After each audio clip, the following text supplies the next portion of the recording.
Today I'm going to talk to you about dating and give you some dating tips. As over the years I have met numerous clients who've asked me this question about dating and how could they make it easier for them so that they are not wasting their time and they are connecting with the right energies. So now the first tip about dating somebody is, of course, knowing that person's date of birth. Now, once you know that person's date of birth, you basically have an idea of the best numbers, those numbers that are working for that individual, and if those numbers are common with yours. Because then with that, you do understand that right in the beginning, there is some harmony and then there is some hope that you would not be wasting your time and that you would be connecting with the right kind of energy. The second thing, which is also very important, is your name vibration. So now what happens is, even if your date of birth are sometimes not flowing well together, you see your name vibration, the way your name is pronounced, or the way your popular name is said, or it vibrates on this universe, is very, very important. Now, to give you an example, let's say, for example, if your name has a lot of sun energy, which means a lot of number 1 energy, and then the person that you're trying to date has a lot of Uranus, of 4 energy. So 1s and 4s pretty much mirror images. They will connect, they'll hold really well, even if your date of birth are a little off. Again, say for example, if someone has a lot of Jupiter energy, or a lot of Venus energy, or also Mars for that matter, these numbers kind of flow very well together. And so then you know that these names are pulling each other, and then these relationships will, or friends in the future would definitely hold. Okay, now the third very important thing is the cycle you're entering.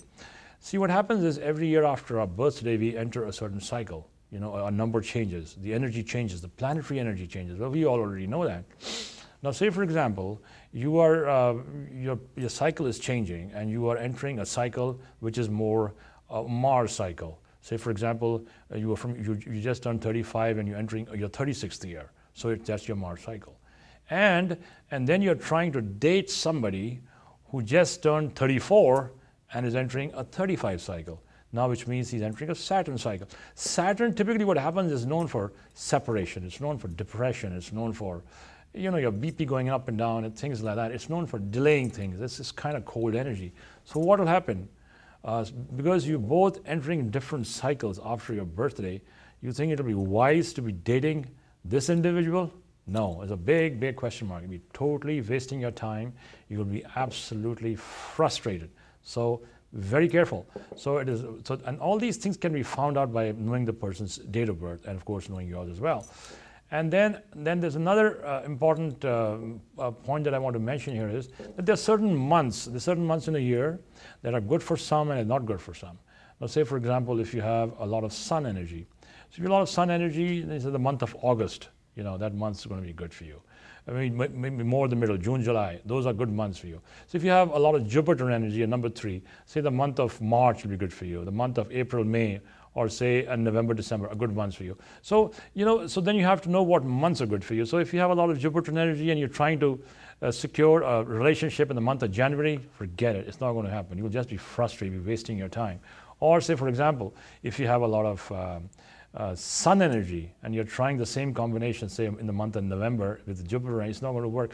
So again, my point is that these numbers are working with months, and they're working with days as well. And so all these factors can be found out after looking at one's date of birth. Well, by the way, to wrap this up, days are important as well.